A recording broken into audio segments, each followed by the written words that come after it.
नमस्कार, बहुत स्वागत है आप सभी का। मैं हूं आपके साथ कमरुद्दीन खान। बिहार के रण में छत्तीसगढ़ के मुख्यमंत्री भूपेश बघेल ने केंद्र पर जमकर हमला बोला। उन्होंने प्याज की बढ़ती कीमतों को लेकर सवाल खड़े किए। साथ ही कहा कि कांग्रेस मुक्त भारत की बात करती है बीजेपी, लेकिन देश में कांग्रेस पार्टी ने जो बनाया उससे केंद्र सरकार मुक्त कर रही है। माननीय प्रधानमंत्री जी, विपक्षियों पे आरोप मत लगाइए आप। और ये कहते हैं ना 70 साल में कांग्रेस ने क्या किया। ये कहते हैं कि कांग्रेस मुक्त भारत। ये कांग्रेस मुक्त भारत नहीं, कांग्रेस ने जो बनाया है उससे मुक्त कर देना है। एयरपोर्ट तो इन्होंने नहीं बनाया, लेकिन बेचने के काम ये जरूर कर रहे हैं। रेलवे स्टेशन ये नहीं बनाया, लेकिन रेलवे स्टेशन बेचने का काम ये कर रहे हैं। प्याज की कीमत अब देश में 70 से 83 रुपये तक हो गया। जो 3 महीने पहले 30-40 रुपये में बिकता था, अब वो 70 और 80 रुपया हो गया है। तो अभी तो कोई युद्ध की स्थिति नहीं है, सूखे की स्थिति नहीं है, देश में पर्याप्त बारिश हुई है। फिर क्या कारण है कि अपने आदेश विपरीत उनको आदेश देना पड़ा कि आपको कार्रवाई करना है। ये तो बिहार में चुनाव है, मध्य प्रदेश में चुनाव है, इस कारण से ये कार्रवाई कर रहे हैं, अन्यथा ये कार्रवाई भी नहीं करते।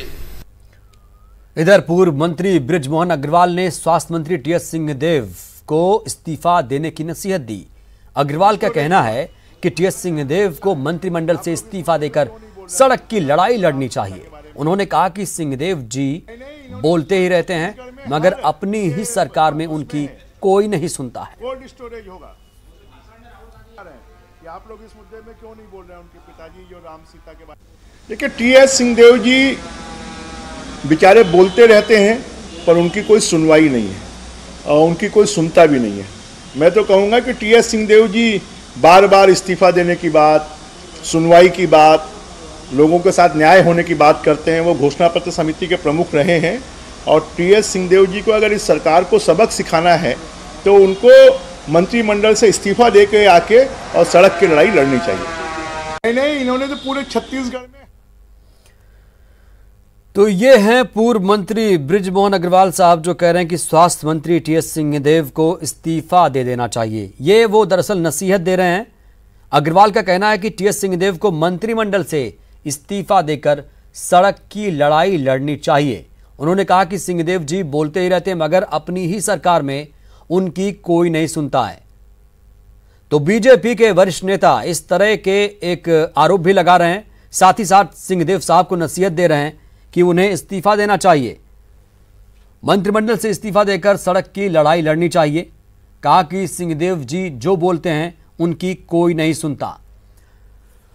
हमारी संवाददाता रायपुर से ममता लांजेवार जुड़ चुकी हैं ज्यादा जानकारी के साथ। ममता, पूर्व मंत्री बृजमोहन अग्रवाल ने एक बड़ा आरोप लगाया कि सिंहदेव की सरकार में कोई नहीं सुनता और उन्हें मंत्रिमंडल से इस्तीफा दे देना चाहिए। ये भी एक नसीहत दे डाली। क्या मायने हैं इसके? देखिए, पूर्व कृषि मंत्री बृजमोहन अग्रवाल ने ये कहा कि टीएस सिंहदेव को इस्तीफा दे देना चाहिए, लेकिन अभी जो खाद्य मंत्री अमरजीत भगत है उन्होंने कहा कि बृजमोहन अग्रवाल को इस्तीफा दे देना चाहिए क्योंकि उनकी सरकार में उनकी स्थिति विपक्ष जैसी हो गई है।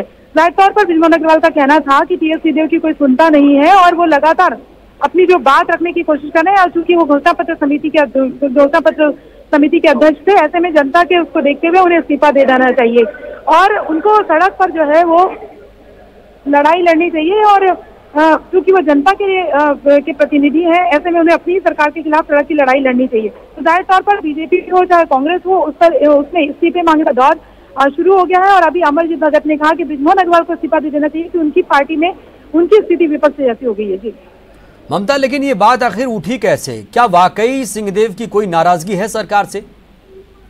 देखिए, सरगुजा में उन्होंने एक प्रेस कॉन्फ्रेंस ली थी जिसमें सवाल पूछा गया था कि कार्यकर्ता जरा नाराज चल रहे हैं। तो उनका कहना था कि उन्होंने इस बात को स्वीकार किया कि हाँ, जरा सी नाराजगी तो है, लेकिन इस बात को लेकर अगर हम बात करें तो लगातार बीजेपी जो है, जो टीएस सिंहदेव जो बयान देते हैं उसको भुनाने की कोशिश वो लगातार करती है। और अगर हम बात करें तो जिस तरह से टीएस सिंहदेव ने कहा था और उस बयान को बीजेपी ने इससे लिया कि कहीं ना कहीं वो जो टकराव है वो उसको दिखाता है पार्टी के भीतर का। जी तो क्या कहीं ना कहीं बीजेपी इसे एक माहौल बनाने की कोशिश कर रही है और मरवाही चुनाव को जोड़कर भी इसे देखें? बीजेपी लगातार अगर हम बात करें तो इस बात को लेकर माहौल बना रही है कि टीएस सिंहदेव की अपने ही लोगों के बीच में जो है वो नहीं जम रही है। कहीं ना कहीं पूरी कैबिनेट एक तरफ हो चुकी है और टीएस सिंहदेव एक तरफ हो चुके हैं। लगातार बीजेपी जो है वो इस तरह के बयान देती रही। हालांकि जब टीएस सिंहदेव जो है उनसे इस बारे में पूछा गया तो वो उनका कहना था कि उनको अपनी पार्टी संभालना चाहिए और उनका कोई ऐसा उद्देश्य नहीं था, जो चीजें हैं वो कह देते हैं। तो ये अगर हम बात करें, लेकिन पिछले कई दिनों से अगर आप घटनाक्रम पे देखेंगे तो लगातार जो है टीएस सिंहदेव की अगर कोई भी बयान आता तो उसको बीजेपी इस तरीके से प्रेजेंट करती है कि उनकी अपनी नाराजगी जो है अपनी पार्टी के साथ चल रही है। जिस तरह से कल उन्होंने इस बात को कहा, हालांकि अमरजीत भगत का कहना था कि टीएस सिंहदेव जो कह रहे थे ये सही है कि लंबे समय के बाद में सरकार आई तो बहुत सारे लोगों की उम्मीदें जुड़ी हुई है और सबकी उम्मीदों को पूरा नहीं किया जा सकता। उसी परिप्रेक्ष्य में टीएस बाबा ने भी माना कि टीएस सिंहदेव जो है उन्होंने माना कि कुछ कार्यकर्ता जो है वो नाराज चल रहे हैं जी, लेकिन बीजेपी को इसको गलत तरीके से पेश नहीं करना चाहिए। बिल्कुल, ये आपने एक दुरुस्त पॉइंट फरमाया ममता कि बीजेपी को इस तरह से इसे नहीं पेश करना चाहिए था। बहुत बहुत शुक्रिया ममता आपका बातचीत के लिए।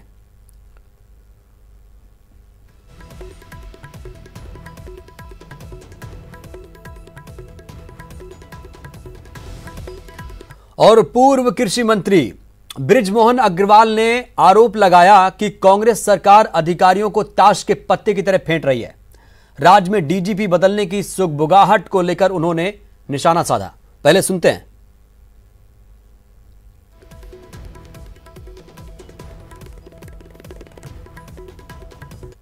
इंटरनल मामला, इस बारे में मैं कुछ नहीं कहूंगा। ये तो प्रशासनिक मामला है।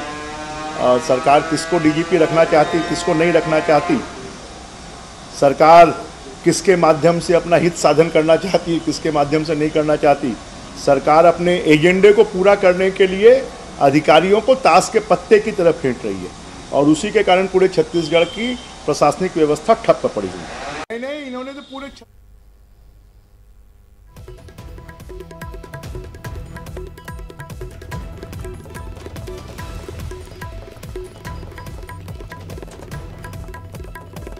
और जिस तरह से आरोप लगाए हैं पूर्व मंत्री बृजमोहन अग्रवाल ने, इसी पर हमारे साथ जुड़ रहे हैं मंत्री अमरजीत भगत जो छत्तीसगढ़ सरकार में मंत्री हैं। अमरजीत भगत साहब, बहुत बहुत स्वागत आपका। हेलो, बहुत स्वागत आपका सर न्यूज़ 18 पे। जी जी, थैंक यू। बृजमोहन अग्रवाल पूर्व मंत्री हैं, उन्होंने एक बड़ा आरोप लगाया कि सरकार अधिकारियों को ताश के पत्ते की तरह फेंट रही है और ये भी एक सुगबुगाहट यहां से शुरू हो जाती है सर कि क्या आप डीजीपी बदल रहे हैं? नहीं, इन बातों में कोई आधार नहीं है और सरकार बिल्कुल गंभीरता से काम कर रही है। कहीं ताश के पत्ते जैसे बदलने की कोई बात नहीं है। सरकारी नौकरी में ट्रांसफर, पोस्टिंग, सस्पेंशन, रीएस्टेट, ये तो सामान्य प्रक्रिया है और कहीं पर भी अगर इसमें कोई गैप आएगा तो बिल्कुल वो तो कार्रवाई संभावित है। इसमें कहीं ताश के पत्ते जैसी कोई बात नहीं है। ये भी एक आरोप लगाया उन्होंने, कहा कि सरकार अधिकारियों को प्रताड़ित कर रही है। आखिर वो ऐसी बयानबाजी क्यों कर रहे हैं, आप क्या समझ पा रहे हैं अमरजीत साहब? मैं बताया ना, इसका कोई तथ्यात्मक आधार नहीं है और प्रशासनिक काम में जहां पर कमी आएगी, गैप आएगा तो बिल्कुल कार्रवाई तो संभावित है किसी के खिलाफ भी। उसमें कहें कि किसी को प्रताड़ित करने जैसी कोई बात तो या उचित नहीं है और इस सरकार में तो बिल्कुल नहीं। माननीय भूपेश बघेल जी की सरकार जिस ढंग से पारदर्शिता के साथ सबका साथ सबका विकास की बात को चरितार्थ कर रही है, वैसे और कहीं देखने को नहीं मिलता। तो क्या अमरजीत साहब ये एक माहौल बनाने की कोशिश है आपकी सरकार के खिलाफ? देखिए, भारतीय जनता पार्टी इस समय विपक्ष में है और इस तरह की कोशिश तो उनका तो हमेशा रहेगा कि सरकार को विचलित करे, सरकार को कटघरे में खड़ा करने का कोशिश करे। लेकिन सरकार बहुत मजबूती के साथ काम कर रही है और इस तरह की बातों के लिए कहीं भी कोई संभावना नहीं है।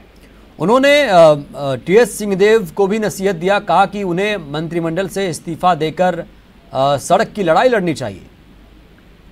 15 साल बाद सरकार बनी है, इस्तीफा देने के लिए थोड़ी ना बनी है, काम करने के लिए बनी है। और टीएस सिंहदेव जी महत्वपूर्ण स्वास्थ्य विभाग और पंचायत विभाग से महत्वपूर्ण विभाग संभाल रहे हैं, क्यों इस्तीफा देंगे? इस्तीफा देना है तो भारतीय जनता पार्टी में अपने ही पार्टी में उनके नहीं सुने जा रहे ब्रिजमोहन जी को, उनको देना चाहिए। चलिए, बहुत बहुत शुक्रिया वक्त निकालने के लिए। तो अमरजीत भगत जो खाद्य मंत्री हैं छत्तीसगढ़ सरकार में, उन्होंने पूर्व मंत्री बृजमोहन अग्रवाल के बयानों को सिरे से खारिज कर दिया है। कहा कि सरकार मजबूती से काम कर रही है और शायद ये कहीं ना कहीं बीजेपी की एक बौखलाहट है, और उन्होंने बृजमोहन अग्रवाल को ही आईना दिखा दिया है। बस्तर से इस वक्त की बड़ी खबर, नारायणपुर से खबर, जहां पर पुलिस नक्सली में मुठभेड़ की खबर आ रही है। अबूझमाड़ ओरछा कदेर के जंगल में मुठभेड़ हो रही है। मुठभेड़ के दौरान डीआरजी का एक जवान शहीद हुआ है। डीआरजी के जवानों ने नक्सली कैंप ध्वस्त कर दिया है। मौके से भारी मात्रा में डंप नक्सली सामान बरामद हुए। सर्चिंग पर डीआरजी के जवान निकले थे। बस्तर आईजी सुंदरराज ने इसकी पुष्टि कर दी है। बड़ी खबर नारायणपुर से, जहां पर पुलिस नक्सली मुठभेड़ की खबर है। अबूझमाड़ ओरछा कदेर के जंगल में मुठभेड़ हो रही है। डीआरजी के जवानों ने नक्सली कैंप ध्वस्त कर दिया है। हालांकि मुठभेड़ के दौरान डीआरजी का एक जवान शहीद हुआ है और मौके से भारी मात्रा में डंप नक्सली सामान बरामद हुआ है। सर्चिंग पर डीआरजी के जवान निकले थे। ओरछा थाना क्षेत्र का यह पूरा मामला आप तक पहुंचा रहे हैं। इस वक्त की बड़ी खबर आप देख रहे हैं न्यूज़ 18 पर। पुलिस नक्सली मुठभेड़ सामने आई है। भारी मात्रा में नक्सली सामान बरामद हुए हैं। ज्यादा जानकारी के साथ हमारे संवाददाता विनोद कुशवाहा जुड़े हैं। विनोद, क्या ताजा जानकारी मिल पा रही है मुठभेड़ को लेकर? देखिए कमरुद्दीन, ये जानकारी आ रही है कि जो डीआरजी के जवान हैं ये स्तंभ तोड़ने के लिए गए थे, जो आमतौर पर स्मारक बने होते हैं जंगलों के अंदर में, और ये जो इलाका है अबूझमाड़ का इलाका है ओरछा कदेर का, उस जंगल में जब ये स्तंभ को तोड़ रहे थे उस दौरान मुठभेड़ होने की जानकारी सामने आ रही है डीआरजी और माओवादियों के बीच में। अभी तक की जो जानकारी कि एक जवान डीआरजी उसमें शहीद हुआ है मौके पर, और इस दौरान जो कार्यवाही की है सुरक्षा बलों ने, उसमें भारी मात्रा में नक्सलियों का डंप किया हुआ जो सामान है उस इलाके में वो बरामद किया है। और जो सर्चिंग है वो अभी भी जारी है। हालांकि जो नुकसान हुआ एक जवान का, उसके बाद से चूंकि नेटवर्क की समस्या है उस इलाके में, तो बहुत ज्यादा अभी स्पष्टि नहीं हो पा रही है कि क्या कुछ और हुआ है, क्या कुछ जानकारी सामने आ रही है। तो कुछ देर जो है आईजी ने रुकने के लिए कहा है कि जैसे ही जवान जो है नेटवर्क एरिया में आते हैं सामने, उसके बाद बहुत सारी जानकारियां जो है वो जवान दे पाएंगे। जी बिल्कुल विनोद, यहाँ पर एक जवान तो शहीद हुआ है, लेकिन बताया जा रहा है कि डीआरजी के जवानों ने नक्सली कैंप को भी ध्वस्त कर दिया है। तो क्या यहाँ पर नक्सलियों का एक अपना वर्चस्व है, जैसा कि कैंप भी लगाए जा रहे हैं? बिल्कुल, देखिए कमरुद्दीन, अबूझमाड़ का जो इलाका है वो नक्सलियों का गढ़ कहलाता है एक प्रकार से, और जो ओरछा इलाका है वो दूर नक्सल प्रभावित इलाकों में आता है। और जहाँ पर ये मुठभेड़ होने की बात सामने आ रही है कदेर इलाका, वहाँ पर ऐसी जानकारी सुरक्षा एजेंसियों को मिली थी कि काफी बड़ी मात्रा में माओवादियों ने, चाहे वो हथियार हो या दूसरे अन्य दीगर सामान हो, उनको डंप करके रखा हुआ था। और उसी लिहाज से सर्चिंग पार्टियां जो है जंगल में उतारी गई थी, क्योंकि बारिश का समय खत्म हो चुका है और अब ऑपरेशन जो है वो तेज कर दिए गए माओवादियों के खिलाफ। ये उसी की एक सफलता के रूप में देखा जा रहा है। हालांकि एक नुकसान सुरक्षा एजेंसी को जरूर उठाना पड़ा है, एक जवान जो है वो शहीद हुआ है, लेकिन अभी भी जिस तरह की जानकारी है कि वहाँ बड़ी मात्रा में सामान डंप किए थे माओवादियों ने, उस लिहाज से वहाँ पर सर्चिंग हो रही है और अभी भी उन सामानों को तलाशा जा रहा है। जी चलिए, बहुत बहुत शुक्रिया अपडेट देने के लिए विनोद आपका। तो मुठभेड़ में डीआरजी का एक जवान शहीद हुआ है। हालांकि नक्सलियों के कैंप को भी ध्वस्त किया जा रहा है। डीआरजी के जवानों ने कई कैंपों को ध्वस्त कर दिया है। और एक बड़ी खबर दंतेवाड़ा से, जहां पर पुलिस को बड़ी सफलता मिली है। नक्सलियों का डंप विस्फोटक जवानों ने बरामद किया है। द्वाली करका के पहाड़ में विस्फोटक मिला है। नक्सलियों ने भारी मात्रा में विस्फोटक डंप यहां रखा था। 5-5 किलो के 2 टिफिन बॉम्ब भी बरामद हुए हैं। बीती रात जवानों ने यह बरामद किया। दंतेवाड़ा एसपी अभिषेक पल्लव ने इसकी पुष्टि कर दी है।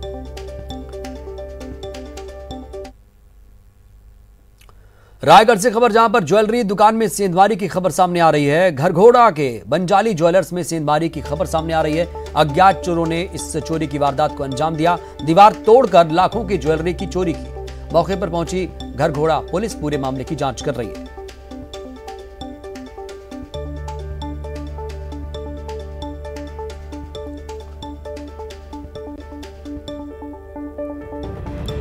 तो बड़ी खबर आप रायगढ़ से देख रहे हैं, जहां पर ज्वेलरी दुकान में सेंधमारी हुई है। अज्ञात चोरों ने घटना को अंजाम दिया है। दीवार तोड़कर लाखों की ज्वेलरी के माल पर हाथ साफ कर दिया है।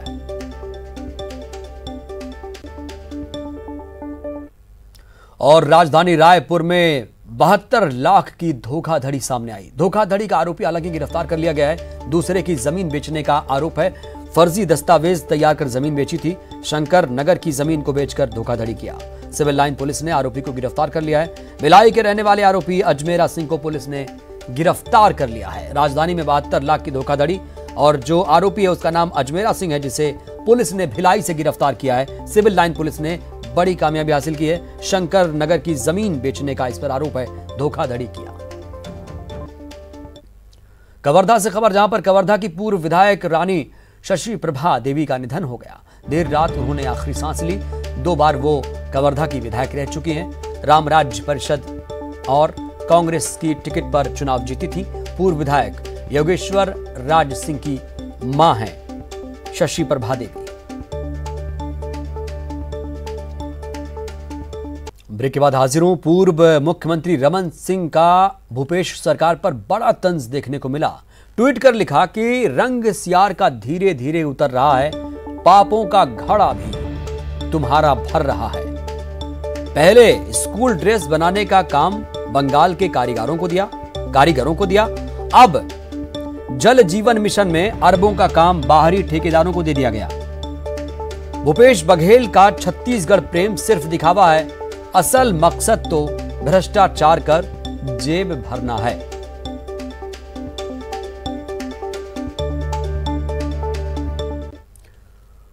और छत्तीसगढ़ के लिए अच्छी खबर, कोरोना के वैक्सीनेशन की तैयारी शुरू हो चुकी है। केंद्र सरकार के कहने पर तैयारी शुरू हो चुकी है। Anshuman Moitra senior project officer बनाए गए। कलेक्टरों को नोडल अधिकारी बनाया गया। जिला स्तर पर टीकाकरण किया जाएगा। इसके लिए स्टाफ की लिस्ट बनाई जा रही है। अभियान के लिए फॉर्मेट पूरा किया गया है। केंद्रीय स्वास्थ्य सचिव राजेश भूषण ने खत लिखा।